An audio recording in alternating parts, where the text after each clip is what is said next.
Hello বন্ধুরা, সালমার ক্লাসে সবাইকে স্বাগত। এই দেখো 19.2 ক্লাস 7 এর আমি আগে অঙ্ক করিয়েছি, 26 অব্দি 27 অঙ্কটা আমি এখানে করেছি। প্রথমে দেখো অঙ্কটা আমি টুকে নিয়েছি, এটা একটু ভুল হয়ে গেছিল, মাইনাসটা আমি আবার লিখে দিয়েছি। এর পরের স্টেপে কি করেছি, 4টাকে 2 দিয়ে ভেঙেছি, ভাঙার পরে এখানে সূত্র ফেলেছি a plus B a minus B. পরের স্টেপে 2টা তুলে দিয়ে এখানে ব্র্যাকেটের সাথে গুণ করে ব্র্যাকেট তুলে দিয়েছি। তারপরের স্টেপে আমি সাজিয়ে লিখেছি, সাজিয়ে লেখার পরে সূত্র ফেলেছি, এখানে মাইনাস কমন নিয়ে এটাকে আবার সূত্র ফেলেছি। দুটো সূত্র ফেলার পরে দেখো এখানে একটা স্কোয়ার, এখানে একটা স্কোয়ার চলে এসছে, একটা স্কোয়ার চলে এসছে। এবার সূত্র ফেলার পরে সূত্র এবার এ plus B A minus B সূত্র ফেলবো, এ স্কোয়ার মাইনাস বি স্কোয়ারের ফর্মুলা ফেলবো, এ plus B A minus B দিয়ে পরের স্টেপে ব্র্যাকেটগুলো তুলে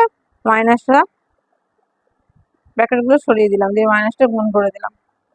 দেখো দেখলেই বুঝতে পারবে, পুরো অঙ্কটা দেখে নাও তোমরা।